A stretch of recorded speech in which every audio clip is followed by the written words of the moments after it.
Hey folks, welcome to the Right in the Head podcast with me, John Paul Sperling. I'm a writer and a life coach. This podcast is where we bring those two worlds together, talking about the mindset required to turn the passionate pursuit of writing into a thriving career. Coming up on today's episode.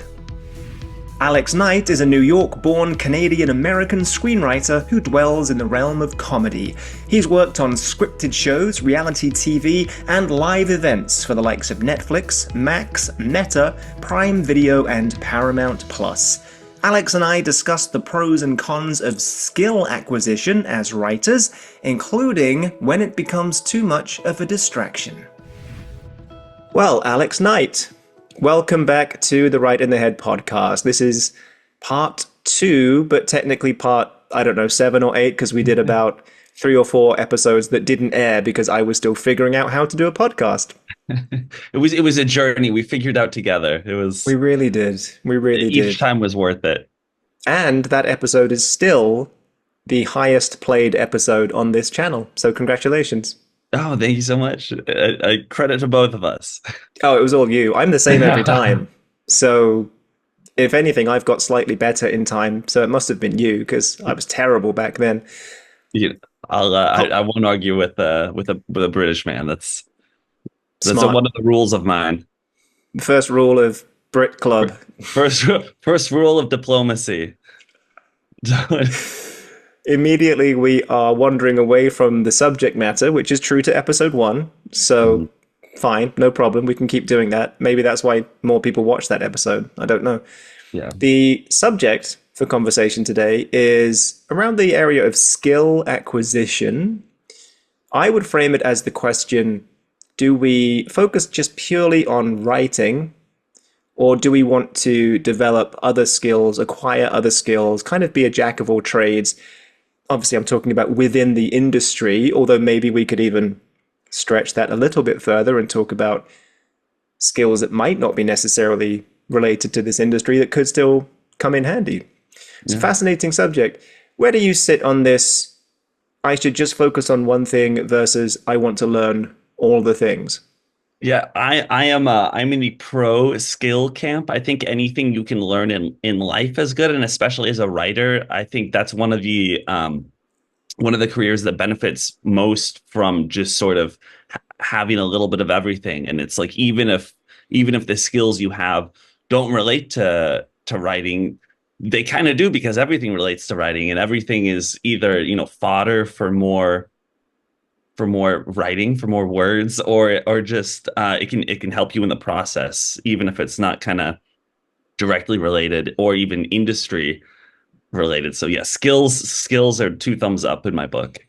Yeah, I'm in the same camp. So this is about to be quite a biased conversation, but we will do our best to steelman the other side of the argument, because there is an argument to be made for getting distracted by skill acquisition, not focusing enough of your time on any one skill because you've got so many of them. So we'll cover both of those points as well today. For me, what it comes down to is I see it as there's a gap between where I am now and where I want to be.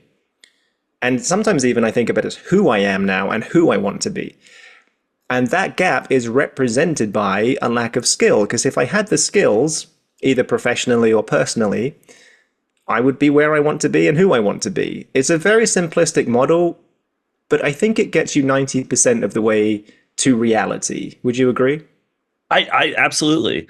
And I think going off of that too, it's in a way, it doesn't do, you can certainly aim to improve in your own personal skill sets and stuff, but it doesn't do to dwell on it really, because at the end of the day, we're all doing the best we can to further ourselves in every way that we can be furthered. And I think if you put too much negative pressure on, I haven't accumulated the skills that I want to accumulate by the end of my career or anything like that, then I think that can be bad. But if you're motivated by it, and you're like, this is exciting, how many skills I have yet to learn. It's like a rainforest of skills to pick up. Then I think that can be very invigorating, as long as you don't let it as long as you don't let the tables turn on you and it becomes a negative thing.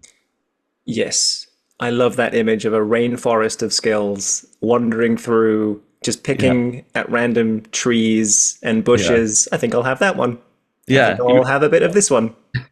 Biting different fruits. Some of them bite back, and you're like, I won't touch that one anymore. That's Wow, that's a whole conversation. What skills would bite back? I suppose those ones where you oh.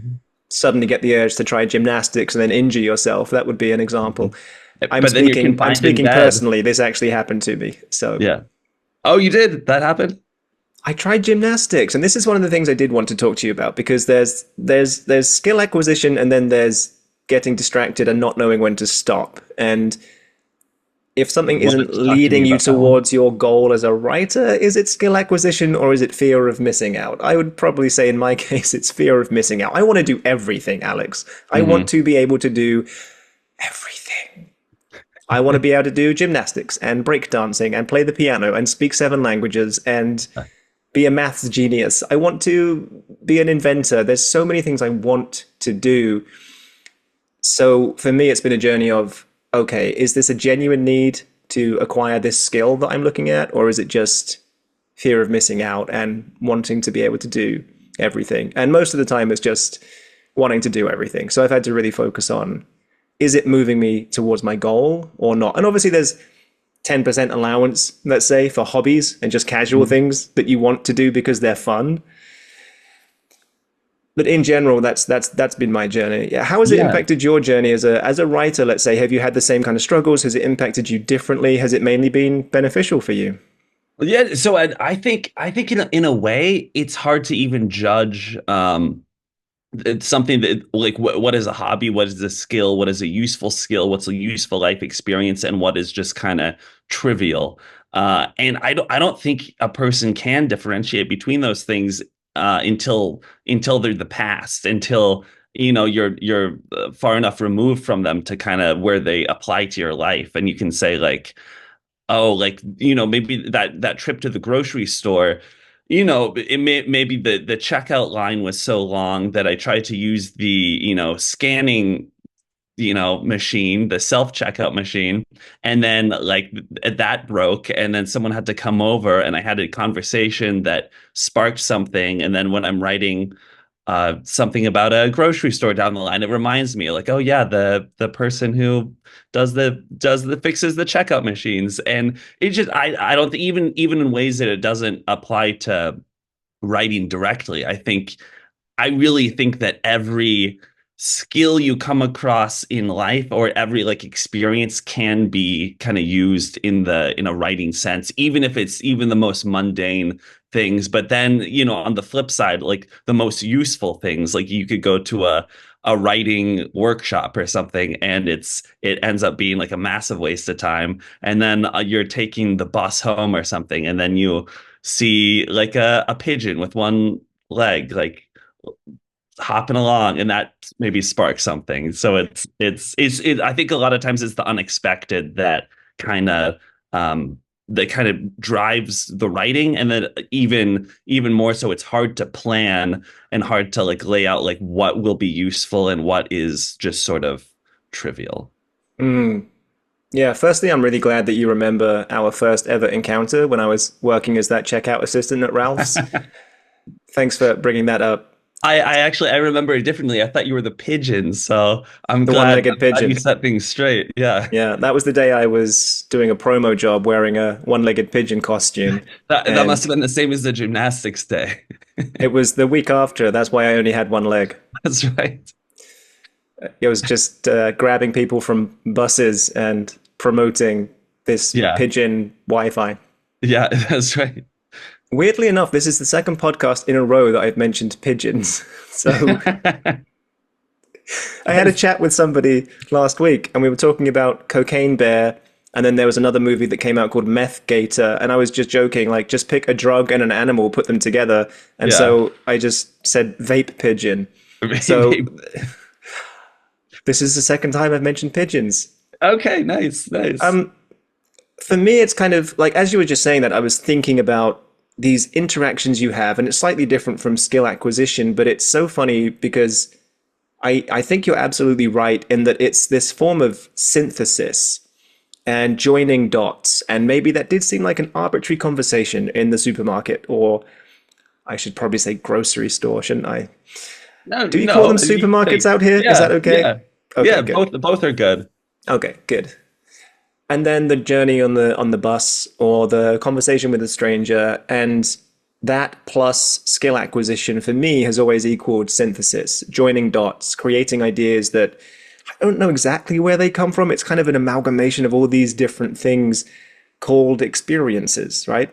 And Hmm. that's for me, going back to your initial point you made earlier on about everything is connected to writing.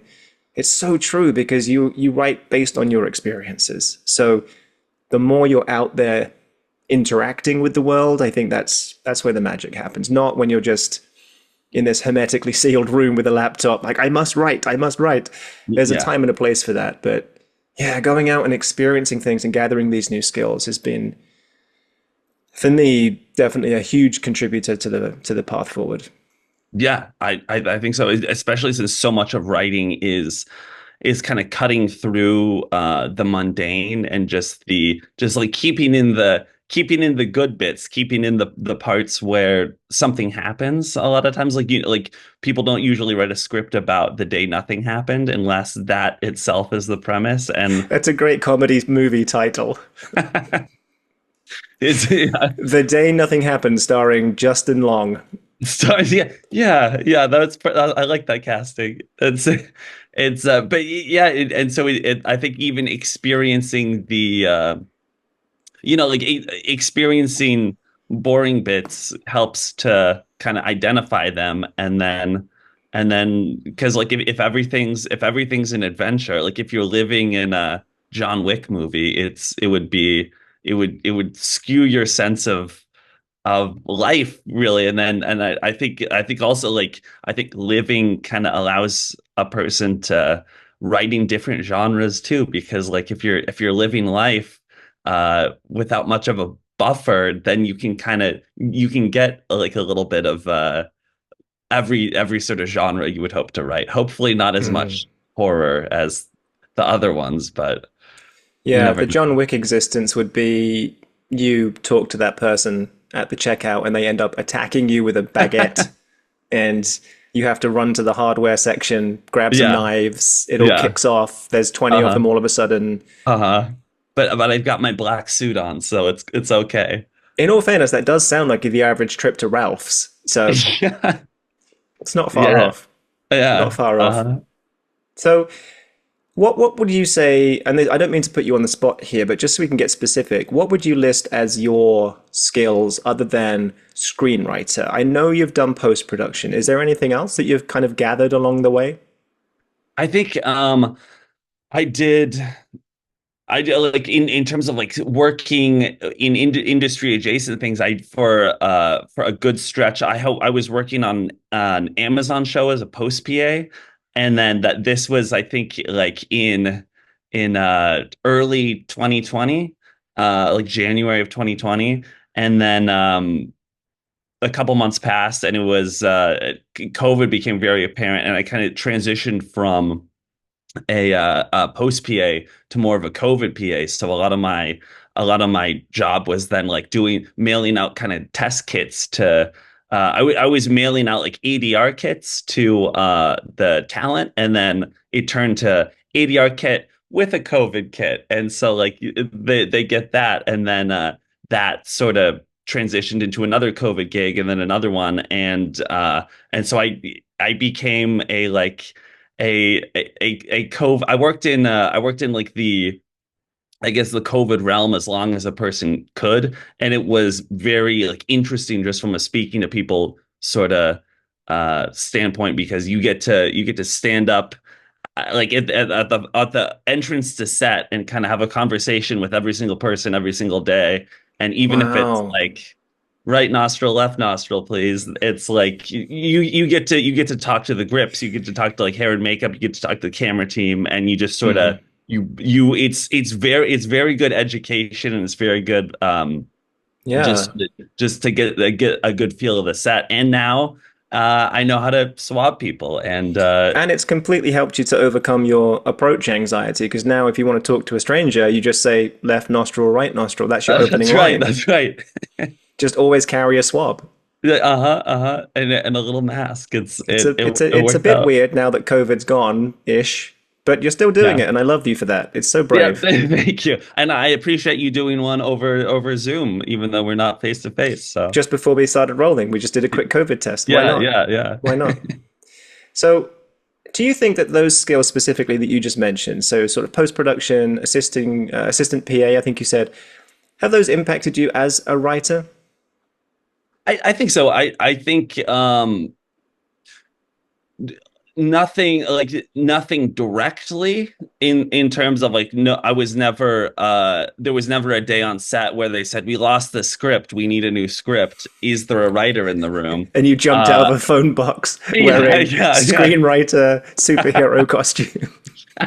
I try to rip off my shirt to have the writer logo underneath, but I can't, and I fall. No, it's so I guess not directly, but indirectly, so much because it's just like in addition to just meeting people, which is always good for writing, it's like working in production as a writer, I think is invaluable because you get to see if you write like exterior laundromat night, does it have to be night? Are you does every is are we going to do this on a Friday after like on a rolling schedule so that everyone can like get their adequate turnaround, and we're going to eat breakfast at 6 p.m. and then we're going to shoot till 6 a.m. and it's like is that worth it, or can it be the daytime? And like if you write and it's raining outside, like okay, so we're going to set up a rain machine and we're going to do all that, and we're going to have PAs block off the street for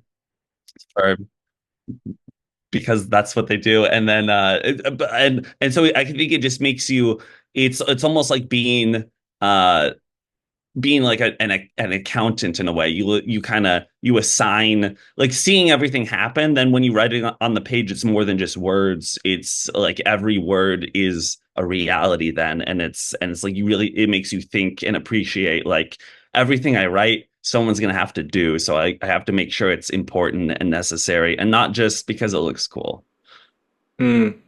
Yeah. Do you think that there's a skill you've acquired that you wouldn't necessarily connect to this industry, but it has helped you as a writer? I think yes. Do that's a great question. Thank you. uh This is why I keep having you on the show. Nice.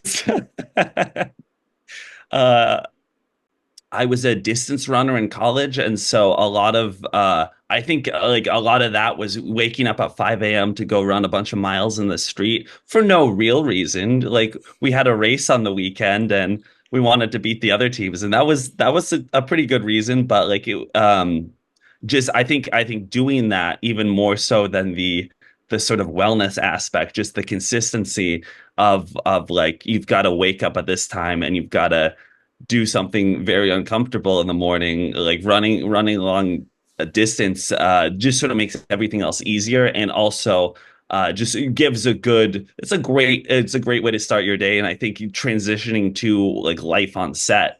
Like you have to wake up early and then do something that's not easy early in the morning, and I think that helped a lot. And then that could even transition further to the writing side, where it's like wake up early, get your coffee, get your writing cookie. If you tuned in last time, you got to have your writing cookie. And then, Which I have now sampled, by the way, because you were kind enough to bring one over when we had lunch recently.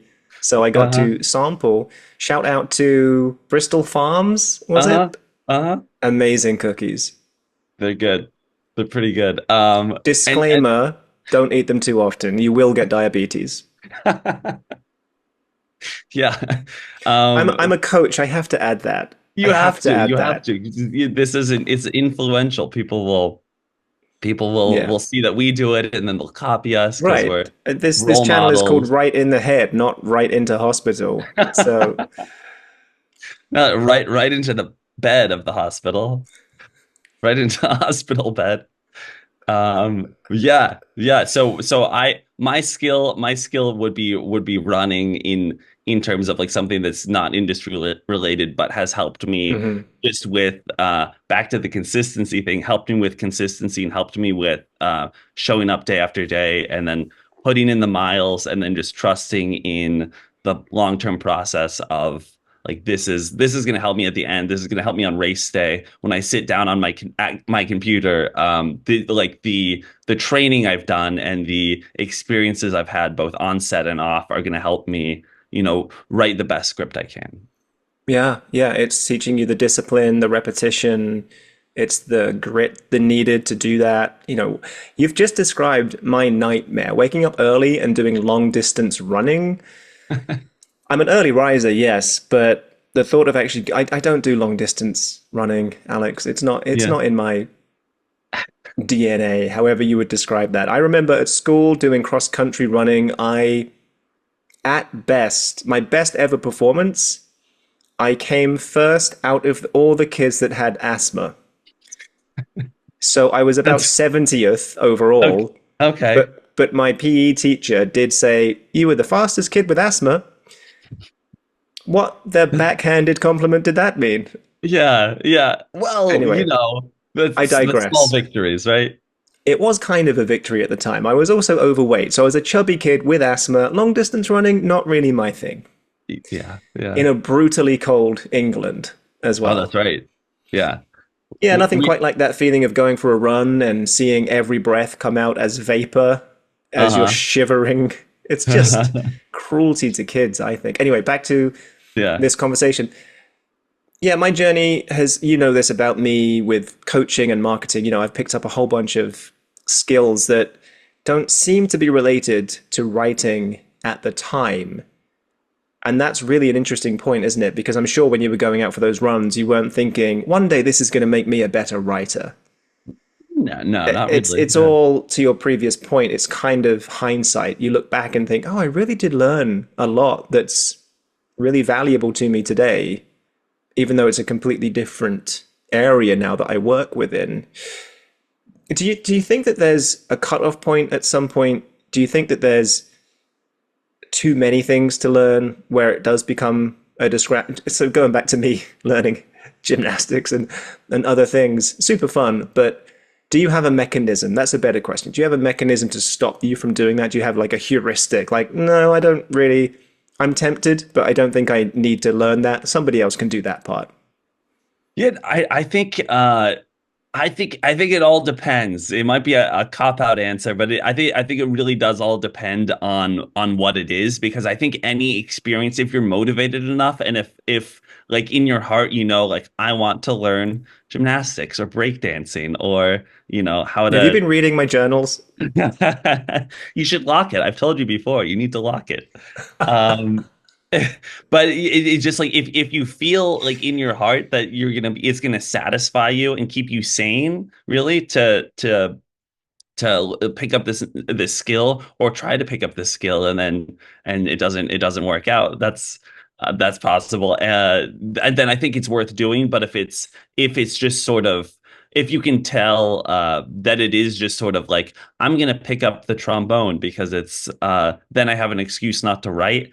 I think that's when it becomes that's when you need to kind of have that sort of mental switch where you do kind of just identify that and realize that no, I should be writing. But I think if there's any sort of draw, if there's any sort of curiosity within a person, that they should totally explore what that is, because I think that's what feeds writing. Because that might be like you might be picking up on like a thread that you can follow to the sweater of the tapestry of writing, and then like maybe gymnastics, maybe you were doing that because it was maybe there's a gymnastics script somewhere, maybe there's No, but it's maybe because I think it looks really cool to do a backflip.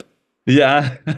That was the only reason. You And do have a pool. I actually got there. I can pretty much do a backflip now. So Yeah, mission accomplished. if I do a backflip, it's not intentional, so please help me if you see that. The accidental backflip. Yeah. Isn't that just One. falling off something? Yeah, yeah. Right. It's a very gracious way of explaining I fell down. I bet I have fallen. I do not know parkour, so if you see me falling in the street, It's please help. probably too many margaritas. It's that are the cookies, you know. Could be the cookies. Could be a I've reached overdose the on limit. sugar. Yeah, just started literally flipping out on sugar. Yeah, for me, it's kind of, well, here's a question for you. I came across this concept when I was doing a lot of coaching and studying this area of, human flourishing and development. There's this concept of premature optimization. And that is a lot of people choose a career path super early on in life before they really know who they are. They haven't really tried a whole bunch of things.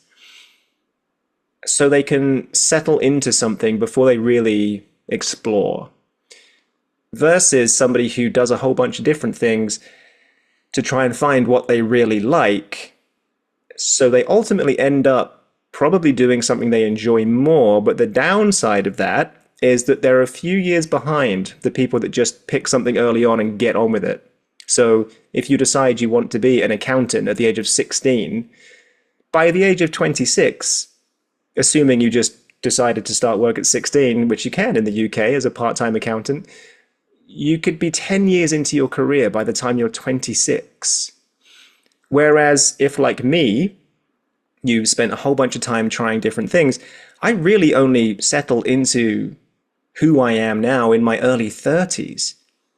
So I found the things that I really love doing, but I'm quite far behind some other people who are my age and just studied something and just went into that line of work. What do you think about this? Do you think it's better to start late having experimented, or do you think there's value in picking something early on? Let's call it the Tiger Woods path. I can't think of an example of anybody that started younger than Tiger Woods. And he's an exemplar of this. He's the greatest golfer of all time, according to some. Where do you fall down? Where do you come down on this? I think for another one that like I think there's merit to both. I think it's if you feel if you're 16 or 6 or whatever and you feel a calling to do something, I think you should absolutely run with it and not wait to fall in love again with something else, thinking that you will, because you might not. And then but I think also on the flip side, like if you are 6 or 16 or whatever, and you don't, and nothing seems fun, and you just like to do a little bit of this, a little bit of that, then don't force yourself to do anything new. And then also, I would even say that if the goal is just becoming self-realized and just for your own satisfaction and stuff, and not looking for sort of outside um praise, that it doesn't matter at all, because it's like it doesn't matter if you find your thing at 6 or 36 or later, that it's just the thing is that like most people I think don't find a thing. So if you can, that's great. And like thinking that you're just doing it for yourself is, I think, most important, and that any sort of outside um I'll say praise again. Any sort of like outside praise like that, it doesn't matter so much, because it's just about like what you get out of it personally. I love that. That's a great way of looking at it. I think I would be better off if I was more tuned in to what I really want to do versus what might get me the most praise. And that's been a journey for me that I'm now much better with that. But that was certainly in my 20s when I was doing the shopping around and finding out what I might do in life. It was all quite egotistical.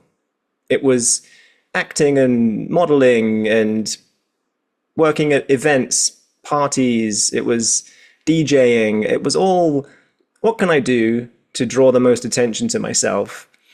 So it's kind of funny to end up on this path of being a screenwriter where no one really knows what you're doing. Even at the top of the game, you could be a writer on a award-winning show where no one really knows who you are. Mhm. It's interesting. It's Yeah. interesting. And It's a real journey.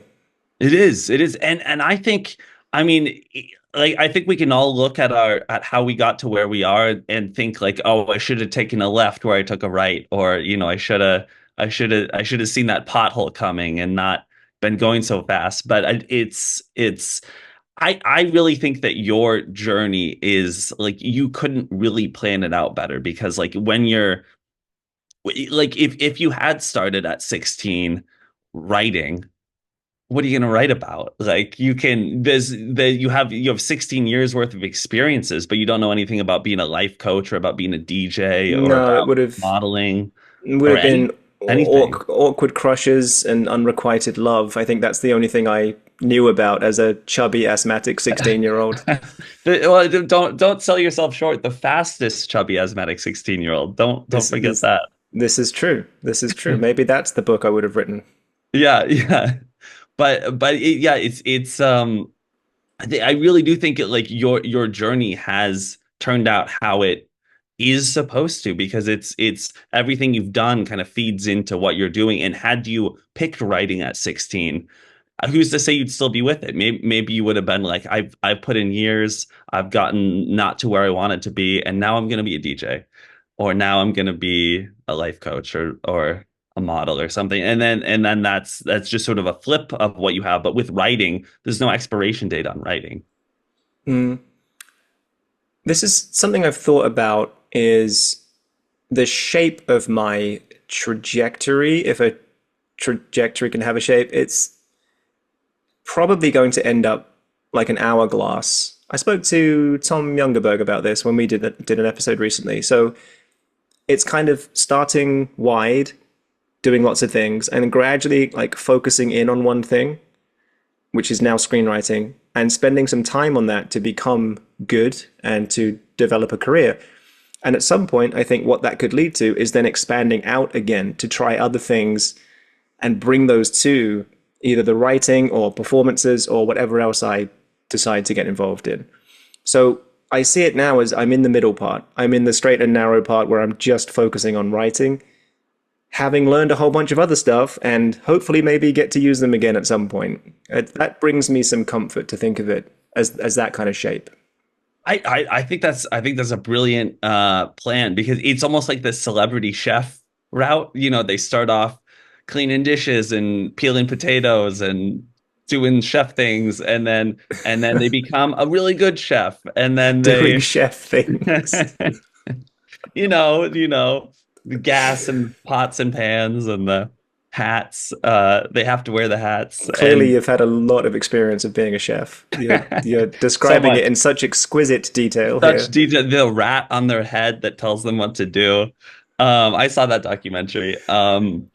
Yeah, and then they make the restaurant in Vegas or Dubai or wherever, and then they And then hire they're other getting yelled chefs at by to Gordon Ramsay all of a sudden. yeah. Or they are Gordon Ramsay, and then so like he starts off doing peeling potatoes phase, and then he gets into Vegas restaurant phase, and then he gets into like show phase and like branching back Right, out again and like right. doing other things, and like now when you get to the point where you've done all that and you are a chef, you can do anything. You don't have to keep chefing.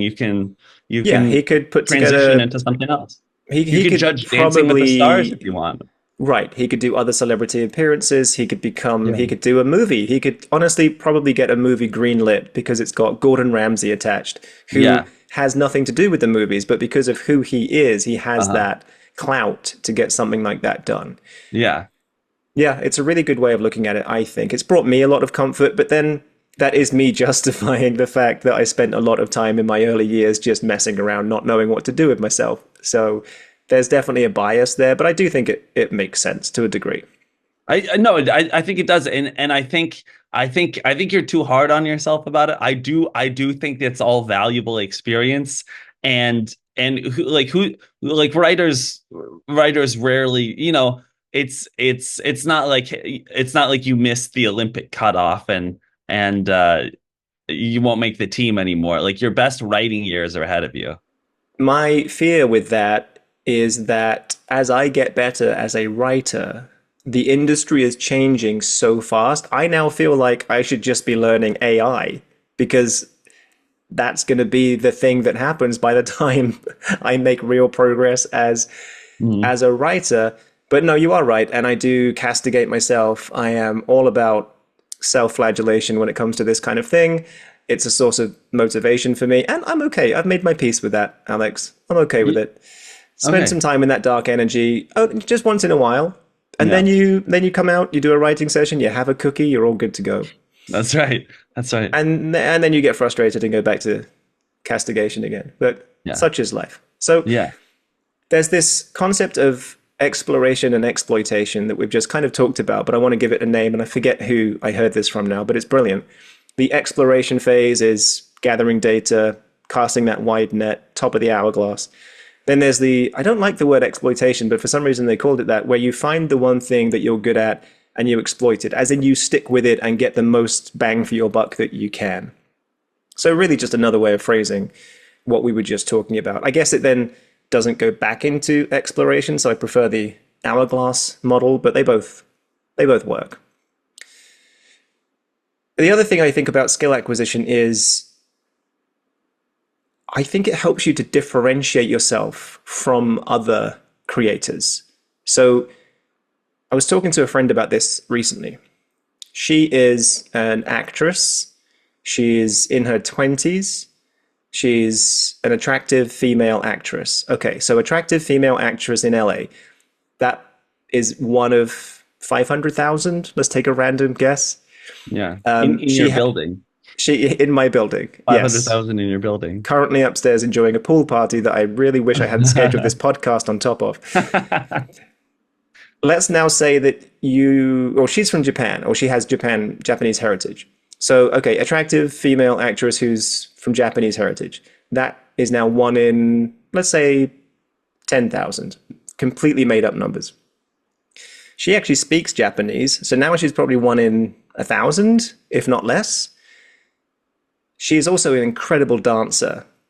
So now you're, okay, so attractive female in her 20s who speaks Japanese and who can dance. That's maybe one in 500.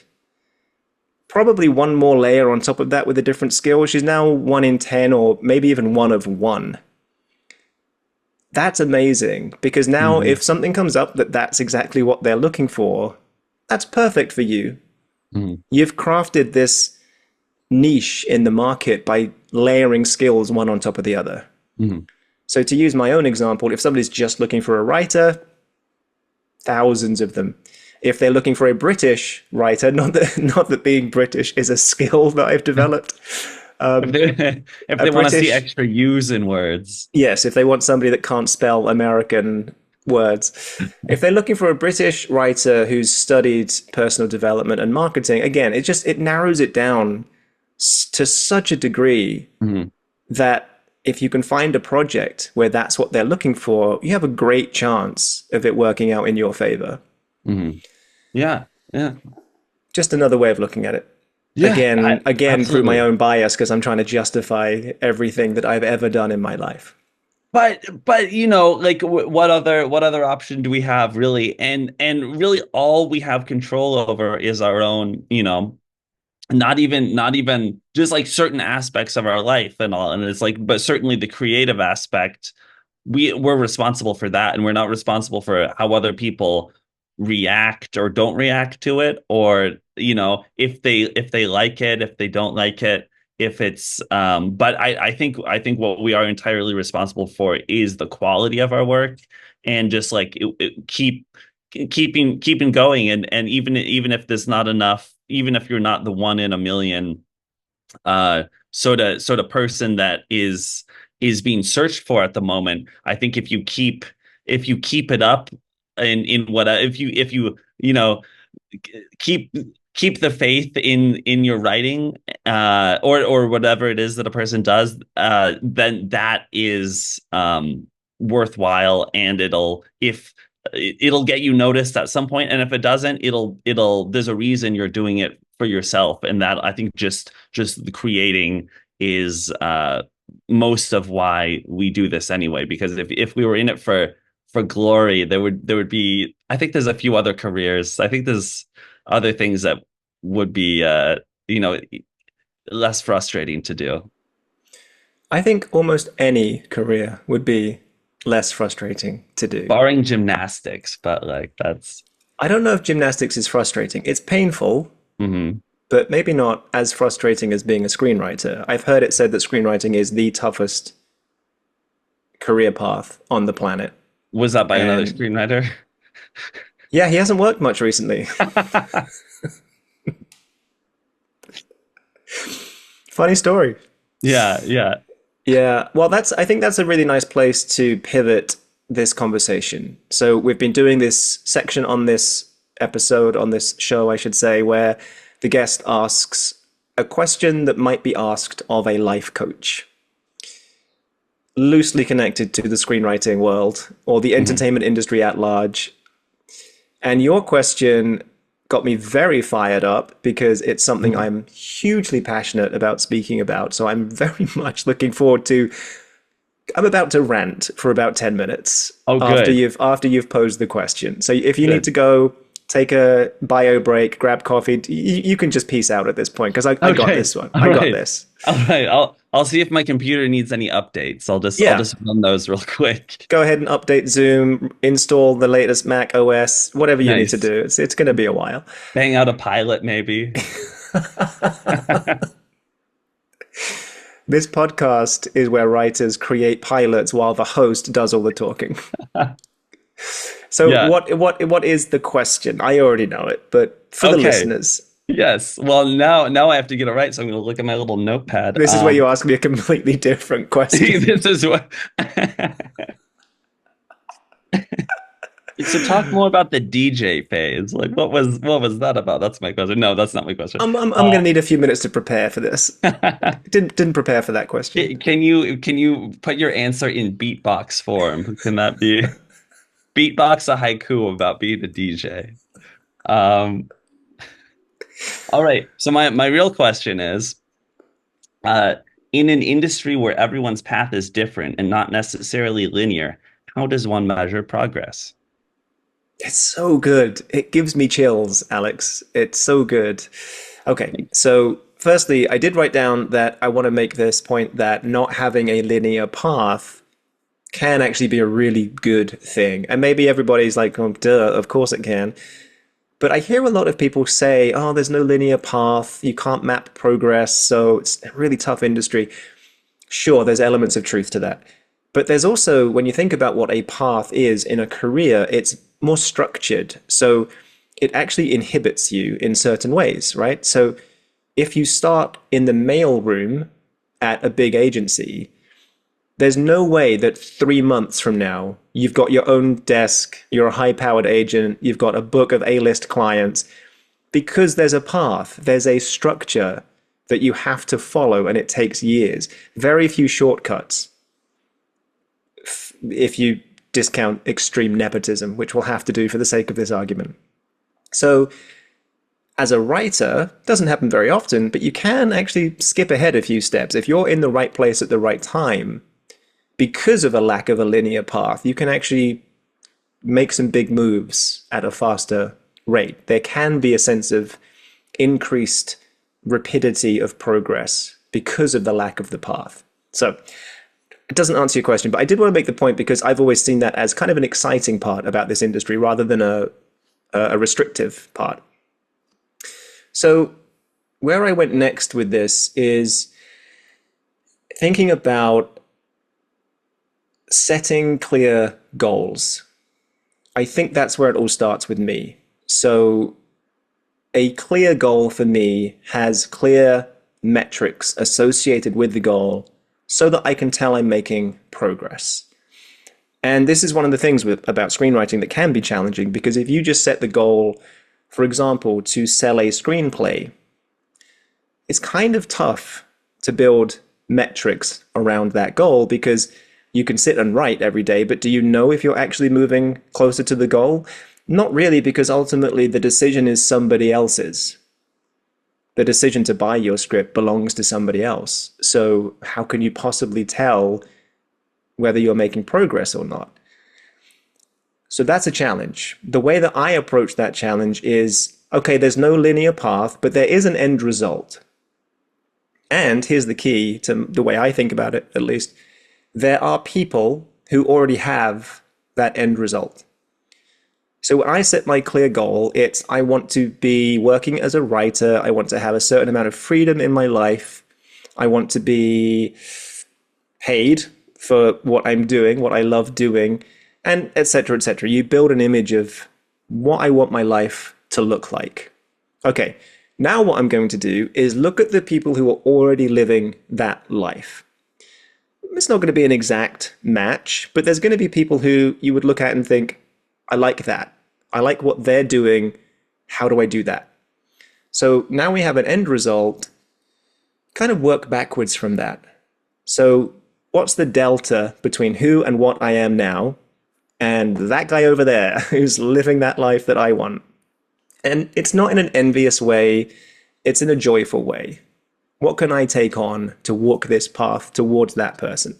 So I would say that just from spending time with some writers who are much further ahead than I am, and they're very successful and they're happy in their life, etc., they're role models, right? And they're mentors.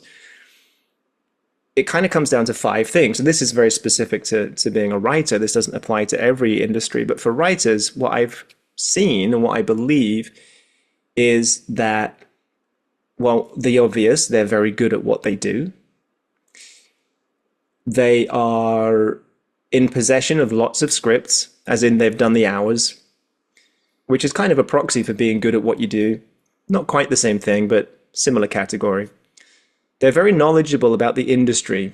I find that talking to experienced writers, they kind of have this sense of what's going on around them and what people are looking for. They are also connected to the right people, and I say right people loosely because what does that even mean? But it could be that they have a huge network of professionals, or it could be that they have really good representation, which is their doorway to the industry. But either way, they're very well connected. Most of them do have really good representation. So, okay, if that's who I need to be, what do I need to do to get there? So now I'm going to set some sort of action steps around that path. Okay, so I need to be really good at writing. So I'm going to say for 2 hours per day, I'm going to spend time either writing pages or developing ideas, studying the craft, something like that. And I might even break those two down a bit more, like an hour spent writing and an hour spent studying. And that could be listening to a book about screenwriting or reading a screenplay, evaluating it, however you define it. I need to be connected. So I'm going to set myself a goal that I'm going to add one new good quality connection to my social network, my professional network, per week. And that might mean I'm going to try and attend one networking event per week, or I'm going to spend a certain amount of time per day on LinkedIn, social media, or a combination of all of that. I think I already mentioned spending time writing per day, but that would be also relevant to get you towards the goal of having more scripts, right? You have to put in the hours, you have to develop the content. And I'm now thinking through this sort of in real time, what I actually do. The other thing I didn't mention is I choose to work on how I'm coming across as a writer, as a professional. A lot of the writers that I meet, they're quite high in the trait of likability. Not all of them. I do have to say not all of them. But a fair amount of them are likable people. They don't seem to have a lot of ego. It's enjoyable to spend time with them. And so I'm going to spend time working on that for me as well. And that might be 1 hour a day spent listening to a podcast about emotional intelligence or self-awareness, something like that. And of course, I'm biased with that because I enjoy that content anyway, being a coach, but I do think it's something that we should all consider doing. So now I've got this end result in mind. I've got the action steps I think I need to take to move towards that end result. Now I can measure my own progress by my own standards. Am I doing that hour per day writing? Am I doing that half an hour per day studying? Am I going to that one network event per week? I can write all of this down. I can keep check boxes. I can keep spreadsheets. I can do whatever I want so that I'm gathering this information. I'm collecting these metrics. what that does is at the end of the year or the month, whenever you review this, even if you haven't sold a screenplay, which is a big goal, you still know that you made progress. You've got the data. You know you put in the hours. And look, success is never guaranteed. We can't say that if you do all of those things, you will sell a screenplay. But how much have you increased your chances? I would say immeasurably. If you're just walking around Hollywood with one script in your pocket, no connections, and you're a bit of a dick, probably not going to happen. If you're working on your craft, you're writing the pages, you're meeting people, and you're working on yourself, you've just increased your odds by orders of magnitude. Still no guarantees, but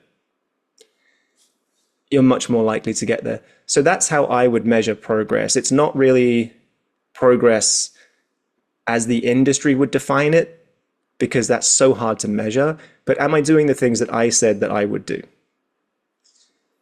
How's that installation of new software going? Because I think I gave you about 10 minutes there. Was that long enough? Oh, it's good. It's good. I would. It's all installed. I really enjoyed that answer. Also, it's yeah, just I think totally all about yeah, but what you were saying, just being sort of accountable to yourself and not looking for it triggered something that I was gonna add is that like when knowing not knowing what to write too, I think there's something in just writing, because like you can never predict what will be popular, really. Like it's really hard to chase to chase a trend. Like by the time you write something that's, in vogue, it'll be Yeah, out of vogue. yeah. Will be Nick in Nick Roth on this show described it as trying to hit a moving target, and it takes you Yeah, 6 months to reload your gun. that's good. That's Yeah, good. that one Uh, stuck with me. yeah, yeah. And it's, yeah, so I think it absolutely comes down to just writing what you feel compelled to write. And then because at the end of because once you accomplish it, you'll feel good because you've accomplished it, and it should, the process is a joy in itself. And then if you do get further with it, just your pitch is going to be so much better because it's something you actually believe in. And when you're asked about why this story and all that, you'll have an answer. You won't say, well, I made a graph and my graph said that this kind of story would be popular. It's like you can point to your heart and be like, my heart Yeah, whispered to yeah. me. And ChatGPT suggested this script would be a great idea. yeah, So yeah. yeah, it's write what you love. Absolutely, you need to be excited about it. And we did a whole episode. It was with Nick about write what you love versus write what they're looking for. And I think there's a sweet spot where there's a audience for it and you put your own self into it. So you're loving what you're writing, passionate about it. And to my point about tracking metrics, I think if you just say, I'm going to write my personal thing is I write for 2 hours per day. Not always consecutive, it's broken up some days because I have other stuff going on, but I try and hit 2 hours per day. The difference that has made has been incredible, because it just means even if I am writing something that's maybe not the most commercially viable, it doesn't take me too long to finish that project, get it out there circulating, get feedback, and move on to another project. I think it's when you're spending months and months on a single screenplay, that's when it gets a bit. It's what we all need to feel is progress. This is the whole point of this episode, is we need to feel like we're making progress, either with skill acquisition or with writing itself. And when you're spending too long on one particular script or any piece of artwork, that I think that feeling can dissipate, and that's when it starts to get really challenging. Yeah, and I think the more you write, also the less precious a person can be with their work. It's just like, it's not, this is the script I wrote over 20 years, like it or I'll cry. It's like maybe you write, a whole bunch of scripts in 1 year, and then you're like, you don't like this? How about this? How about this? Yeah, And you can I'm just a kind of. huge fan of a writing challenge. Can I write a pilot in a week? Well, if I'm going to commit to working a 6-day week, I Hmm. only need 5 pages per day for a 30-page comedy pilot. And Hmm. it's not going to be great, but I could probably get that done as a rough draft. And I've actually done that before. I've written a pilot on a flight home from London to LA. It's 10 hours. Yeah. So can I do 3 pages per hour? Probably. It's going to be garbage, but I can get it done. And then Uh-huh. it's so much easier to go and refine the poop draft, as I would call it, Uh-huh. versus starting from scratch and writing on a blank page. Yeah. I think it's super powerful. Maybe Yeah. even that's a skill to acquire. Going back to that conversation, because speed writing, just not getting in your own way and just laying it all out, that's probably a whole other episode that we could talk about. Yeah, yeah. That's I think it is. I think it's I think there's definitely something to that because it's as everyone says, writing is rewriting, and it's so true because it's like just having something down makes it so much easier because in a way it's easier to edit other people's work than your own a lot of times and you just look at something that you wrote weeks, months, years ago, and you're like, is this mine? I don't remember writing it. I can edit it, no problem. I had this happen recently. Somebody requested to read one of the scripts I wrote a couple of years ago. And I said, yeah, sure, I'll send it over. And before I send it, I'm going to have to reread it because I can't remember whether Hmm. it's actually any good or not. Hmm. I think it's Hmm. probably quite good. Yeah, But yeah. I do, just in closing, I want to circle back to you. You made the point that it is about the joy of doing the thing itself. It's not really about where it takes you. It's not so much about external kind of worldly success. And I think it's such an important point. And it took me a long, long time to learn that lesson. I was working in marketing and other forms of sort of entrepreneurship. And I was doing work that did not make me happy, but it was because it was taking me towards what I thought would be a good end result. Typically, the scaling and exiting of a business or landing a new client as a marketing agency. And because those results weren't guaranteed, oftentimes I failed and I'd had a really miserable time getting to the failure. And it eventually clicked by hearing people talk about it over and over again that you need to enjoy the journey. The success is not guaranteed. But if you put your joy and your love and your happiness into screenwriting for 10 years and you don't sell a single script, of course we want you to sell the script, but you've just had 10 years of having a good time. And guaranteed you've met great people, you've shared some amazing ideas, had some fun times. Such an important point. And I think, just to give you some credit here, you are one of the people that I think of as enjoying life. You always seem to be quite happy with what's going on in your world. And maybe I don't see the dark nights where you're crying alone in your apartment, but in I'm not I'm general not you you're never seem alone if you pretty. have enough cookies. That's the slogan. That's what we needed. That's the soundbite for the episode. You're never alone if you have enough cookies. That's actually really true because the diabetics ward at the hospital is really fully staffed. So Hey, it's more experience. It's then you get the next that becomes another thing to draw upon. next thing to write about, my journey as a type 2 diabetic. That's right. I'm going to stop slamming cookies because I really do enjoy cookies. I don't want people to think that I don't have cookies in my life. You're gonna get Although, the first person to ever get hate mail boxes of cookies. So send keep it me, up. I don't like cookies either. anyone listening, send me Quest cookies. Quest cookies, 1 gram of sugar, 15 grams of protein, 250 calories. Yes, I've memorized this because I've eaten that many of them. This episode brought to you by Quest Cookies. You know, it might happen in the future. I'm such a big fan of the brand, but I Mhm. do. I that's another 20 minutes of this episode just me talking about protein. Yeah, yeah. All right, let's wrap it up. Is there anywhere that people can go to learn more about you, follow you online, read any of your work, anything we can put in the description for you? You can send I don't know. Yeah, there's yeah, I Send got people to where you work. Come visit me at work.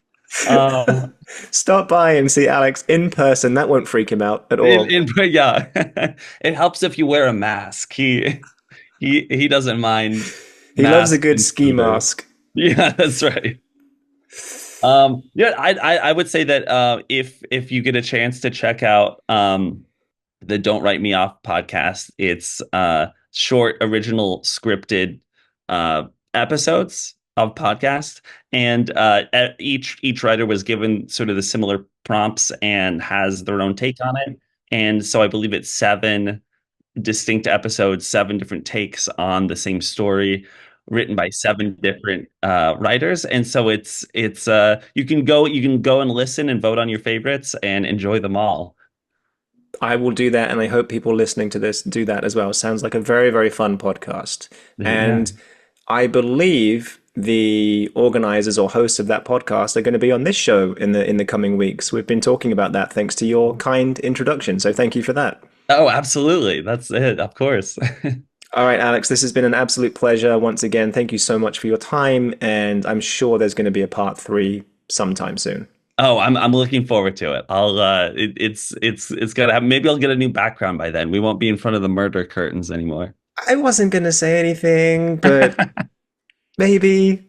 All right, Yeah, buddy. yeah, yeah. That sounds good. Sounds good. Thanks again for Exceed your for time, part man. three. Thank you. It was brilliant. Take Thank you. care, man. I'll talk to you soon. Bye. All right, bye.